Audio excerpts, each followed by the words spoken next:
है सृष्टि की उत्पत्ति से पूर्व जब चारों ओर अंधकार था और कोई भी जीव जंतु नहीं था, तो माँ दुर्गा ने इस अंड यानी ब्रह्मांड की रचना की थी। इसी कारण उन्हें कूष्मांडा कहा जाता है। हस्त पद्माभ्याम कूष्मांडाम शुभदास्तु में, अर्थात अमृत से परिपूरित कलश को धारण करने वाली कमल पुष्प से युक्त तेजोमय माँ कूष्मांडा हम सब कार्यों में शुभदायी सिद्ध हों। जय कूष्मांडा माता की।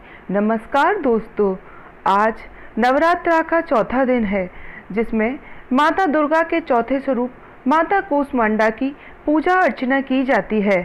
तो इस वीडियो में हम माता कूष्मांडा की कथा के साथ साथ पूजा विधि, बीज मंत्र, मंत्र, ध्यान मंत्र, कवच, स्तोत्र, आरती के साथ साथ ये भी श्रवण करेंगे कि माता रानी को कौन सा पुष्प पसंद है, कौन सा भोग पसंद है और माता रानी को कौन सा रंग पसंद है और कौन सी मिठाई का भोग माता रानी को पसंद है। को अष्टभुजा देवी, आदि शक्ति और आदि स्वरूपा के नाम से भी जाना जाता है। कहा जाता है कि माता ने अपनी मंद मुस्कान से इस सृष्टि की रचना की थी, इसलिए उनका नाम आदि शक्ति पड़ा। हिंदू धर्म शास्त्रों के अनुसार माता की भुजाओं में सिद्धियों से युक्त जपमाला, धनुष्वाण, शंख, गदा, चक्र, कमंडल और अमृत कलश है। यह भी कहा जाता है कि माँ कूष्मांडा ने ग्रह, तारे, सूर्य और सभी आकाश गंगाओं का निर्माण किया है। माता रानी को हरा रंग, क्योंकि कुम्हड़ी का रंग हरा होता है, पीला रंग, नारंगी रंग और लाल रंग, चारों ही रंग की वस्तुएं बेहद पसंद है। इसमें से आप हरे रंग का आसन पर बैठ करके माता की पूजा करेंगे तो माता शीघ्र प्रसन्न होती है। अब हम माता कूष्मांडा का ध्यान मंत्र बोलते हैं। वंदे वांछित कामार्थे चंद्रार्ध कृत शेखराम, सिंहरूढ़ाष्टभुजा कूष्मांडा यशस्विनीं, भास्वर भानु निभाम अनाहत स्थितां चतुर्थ दुर्गा त्रिनेत्रतां, कमंडलु चाप बाण पद सुधा कलश चक्र गदा जपवटी धरीं, पटांबर परिधानां कमनीयां मृदुहास्या नानालंकार भूषितां, मंजीरहार केयूर किंगकिड़ी रत्न कुंडल मंडितां, प्रफुल्ल वंदना चारु चिवुकां कांत कपोलां तुगम कुचां, कोमलांगी स्मेर मुखी श्रीकंठ निम्न नाभिनितम वनीम। अब हम माता रानी की कथा का श्रवण करते हैं। ओम देवी कूष्मांडाई नमः। माँ कूष्मांडा को शक्ति का एक रूप माना जाता है। उन्हें इस ब्रह्मांड को बनाने वाली के रूप में जाना जाता है। वह थीं जिन्होंने अंधेरे को दूर किया और 3 दिव्य देवी और अन्य देवताओं को भी बनाया। कल्प के अंत के बाद पराशक्ति ने देवी कूष्मांडा का रूप धारण किया और ब्रह्मांड के निर्माण को फिर से शुरू किया, जो पूर्ण अंधकार से भरा हुआ था। सबसे पहले देवी ने अपने तेज से अंधकार को दूर किया, ब्रह्मांड में प्रकाश लाया।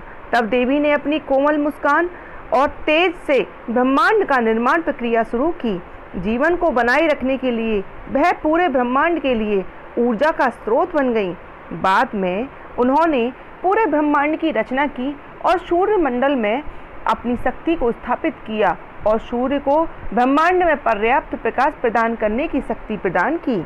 इस तरह देवी सूर्य की शक्ति का स्रोत बन गई। यही कारण है इस देवी को सूर्य मंडल अंतर्वर्धिनी अर्थात सूर्य मंडल के भीतर रहने वाली के नाम से भी पुकारा जाता है। कूष्मांडा नाम का अर्थ न केवल अंडे के आकार के ब्रह्मांड के निर्माता के रूप में है, बल्कि उसके गर्भ में ब्रह्मांड के रक्षक के रूप में भी है, जो प्रकृति को बनाने और उसकी रक्षा करने का संकेत देता है।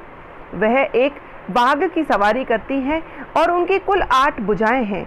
इनमें से प्रत्येक भुजा में एक विशेष वस्तु का हथियार होता है और आमतौर पर एक धनुष और तीर, एक कमल, गदा, एक अमृत का बर्तन, एक माला, एक चक्र और एक कमंडल, पानी देने वाला बर्तन जो एक सन्यासियों के हाथ में भी देखा होगा ना आप लोगों ने, वैसा एक माला, एक चक्र और एक कमंडल के रूप में चित्रित किया जाता है। माँ कूष्मांडा का एक दिव्य शाश्वत रूप है और सभी ऊर्जा का स्रोत है। वह अपने भक्तों को शक्ति, ज्ञान, समृद्धि का आशीर्वाद देने के लिए जानी जाती हैं और उन्हें जीवन की परेशानी और कठिनाइयों से बचाती हैं। नवरात्रि के चौथे दिन इन माता कूष्मांडा की पूजा की जाती है। चौथा दिन कूष्मांडा माता को समर्पित है। कहा जाता है इनकी पूजा अर्चना करने से माता रानी हर प्रकार के कष्टों को दूर कर देती हैं। कूष्मांडा माता की कथा संपन्न होती है। दोस्तों, कूष्मांडा माता का एकमात्र मंदिर भारत में वाराणसी में स्थित है, जिसे कूष्मांडा दुर्गा मंदिर दुर्गा कुंड के नाम से जाना जाता है। ऐसा कहा जाता है वहाँ पर माता रानी यंत्र रूप में स्थित हैं। उनका जो विग्रह है वह यंत्र रूप में है और वहाँ पर एक चमत्कार होता है। उसमें जो माता का विग्रह है उसमें से जल रिसता रहता है। वो जल कहाँ से आता है, कहाँ जाता है, किसी को नहीं पता। दोस्तों, आपको स्क्रीन पे माता के दर्शन हो रहे होंगे। हमने माता की वहाँ की जो फोटो है वो शेयर की है। अगर आपको कभी जाना हो तो आप ये उपाय जरूर करिएगा। वहाँ पे जो कुंड से जो जल रिसता रहता है माता रानी के विग्रह से, अगर आप उस जल को अपनी आंखों पे लगाते हैं या सेवन करते हैं तो आपके शारीरिक सभी रोग नष्ट हो जाते हैं और आंखों के लिए तो वरदान रूपी होता है वह मंदिर। कहा जाता है कि माता का जो जल होता है वो आंखों के सभी रोगों को दूर कर देता है। अब दोस्तों, अब समय है माता के स्तोत्र का। दुर्गति नाशिनी त्वयि दरिद्रादि विनाशनीं जयंदा धनदा कूष्मांडे प्रणमाम्यहम्।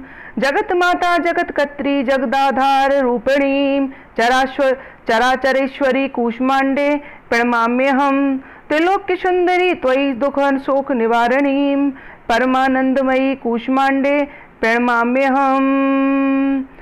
इस प्रकार माता का स्तोत्र पूरा होता है। अब समय है माता के कवच का। हंसरई शिर पातु कूष्मांडे भवनाशिनीं हशलकरी नेत्रे च हसरौश्च ललाटकं कौमारी पातु सर्वग्राही बराही उत्तरे तथा पूर्वे पातु वैष्णवी इंद्राणी दक्षिणे मम दिग्विदिक्षो सर्वत्रैव कुंबीजम सर्वदावतु।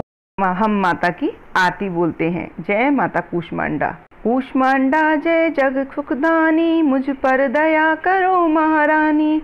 पिंगला ज्वालामुखी निराली शाकंवरी माँ भोली भाली।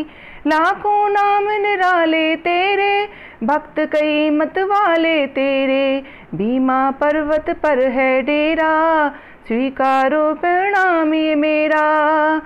सबकी सुनती हो जगदम्बे सुख पहुँचाती हो माँ अम्बे।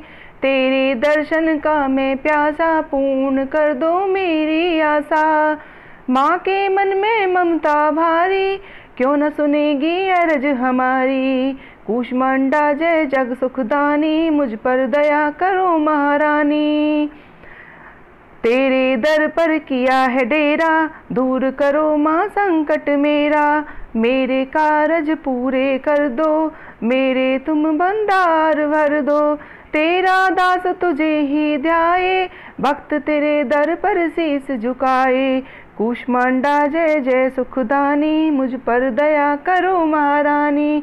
बोल कूष्मांडा माता की जय, बोल दुर्गा माता की जय। जय जय माँ वैष्णो देवी। इसके साथ ही माता की पूरी पूजा विधि आरती संपन्न होती है।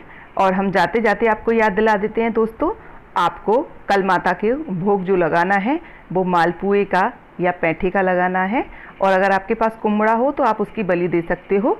और माता को लाल फूल अर्पित करना है। लाल, हरा, पीला या कोई भी सुहाग की सामग्री माता को आप अर्पित कर सकते हैं। और हाँ, यदि आप लाल या हरे, अगर कल के दिन अगर आपके पास हरा आसन हो तो उस पर बैठ करके माता की आराधना करें, उससे माता शीघ्र प्रसन्न होती हैं। हम माता से प्रार्थना करते हैं कि इस कथा को जिसने सुना है माता उसकी सभी मनोकामनाएं पूरी करे और उस पर कृपा बरसाए, उनके घर में स्थायी रूप से निवास करें। जय माता कूष्मांडा, जय माँ अम्बे, जय माता दुर्गा। इसी के साथ ये कथा समाप्त होती है। कब दोस्तों, कल मिलते हैं आपसे 5वें दिन की कथा में।